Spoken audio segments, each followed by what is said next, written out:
الذين آمنوا وتطمئن قلوبهم بذكر الله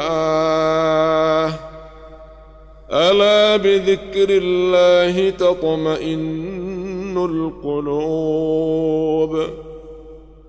بسم الله الرحمن الرحيم. الحمد لله والصلاة والسلام على رسول الله وآله وصحبه ومن اهتدى بهداه.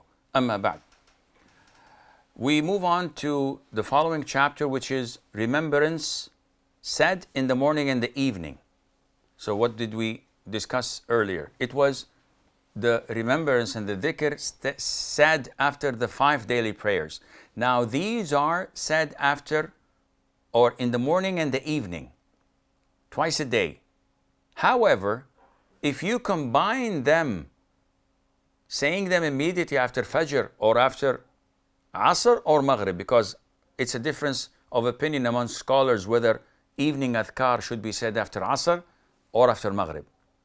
Either way, if you manage to say that, that would hit 2 birds with 1 stone. This is why among the first athkar to be said in the morning and evening, Ayatul Kursi. So the Shaykh, may Allah have mercy on his soul, started with saying, I take refuge with Allah from the accursed devil. A'udhu billahi minash shaitanir rajim. Then recite Ayatul Kursi. Do we recite A'udhu billahi minash shaitanir rajim when reciting Ayatul Kursi? There is no need to do that because it's not part of the Sunnah. Yet, generally speaking, when reciting the Quran, the Sunnah is to recite al-isti'adha, A'udhu billahi minash shaitanir rajim, not with the athkar, as this was not prescribed.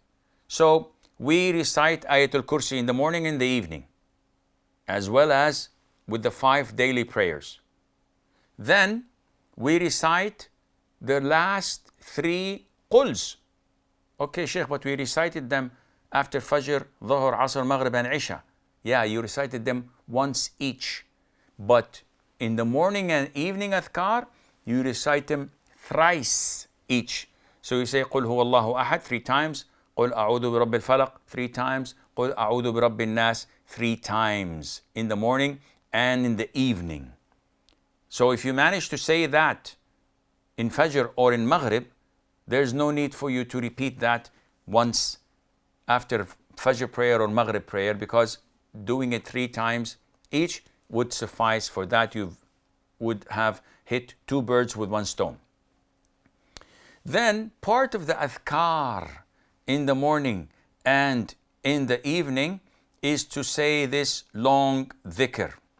أصبحنا وأصبح الملك لله والحمد لله لا إله إلا الله وحده لا شريك له له الملك وله الحمد وهو على كل شيء قدير ربي أسألك خير ما في هذا اليوم وخير ما بعده وأعوذ بك من شر ما في هذا اليوم وشر ما بعده ربي أعوذ بك من الكسل وسوء الكبر ربي أعوذ بك من عذاب في النار وعذاب في القبر. We have reached the morning, and at this very time unto Allah belongs all sovereignty and all praise is for Allah. أصبحنا وأصبح الملك لله والحمد لله. None has the right to be worshipped except Allah alone, without any partner. To Him belongs all sovereignty and praise, and He is over all things omnipotent. My Lord, I ask you for the good of this day and the good of what follows it, and I take refuge in you from the evil of this day and the evil of what follows it. My Lord, I take refuge in you from laziness and senility. My Lord, I take refuge in you from torment in the fire and punishment in the grave. What a beautiful dua that incorporates a lot of things. So, laziness is when you have the ability to do, but you don't. Senility is when you have the desire to do something, but your body doesn't cooperate with you. So you don't have the ability to do it. So you seek Allah Azza wa Jal from whatever goodness is in this day and what follows it. And you seek refuge in Allah from whatever evil is in this day and what may follow it. And you ask Allah Azza wa Jal to save you from all of these things. What else? We also say this beautiful dua. اللهم بك أصبحنا وبك أمسينا وبك نحيا وبك نموت وإليك النشور. In the morning, we say, Allahumma bika asbahna wa bika amsayna. In the evening, we switch. We say, Allahumma bika amsayna wa bika asbahna. Wa bika nahya wa bika namut is the same. In the morning, we say, wa ilayka nushur. In the evening, we say, wa ilayka al-masir.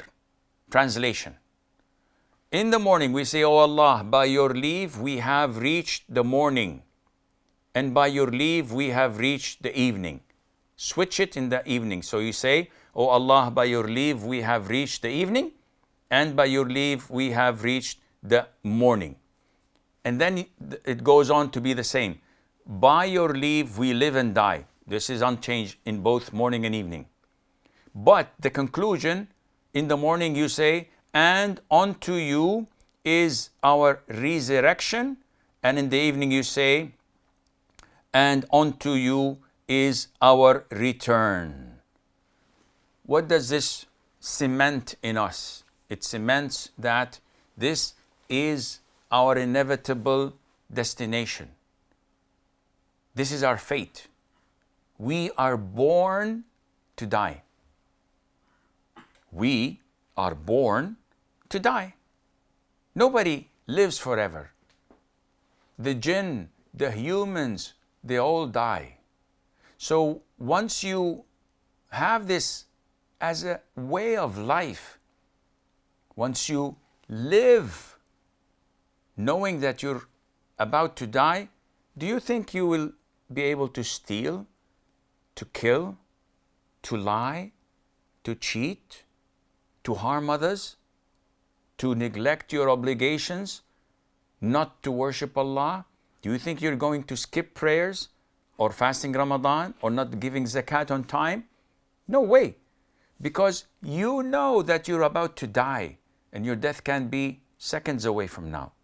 There are so many videos being circulated of scholars and da'is giving an oration or a speech, and while doing it, they die. People praying in the masjid, they die. Did any one of them expect that? No. Neither do we.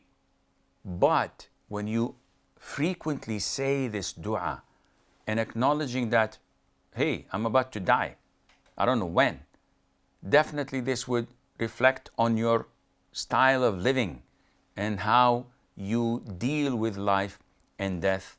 And Allah Azza wa Jal knows best. وصلى الله وسلم وبارك على نبينا محمد.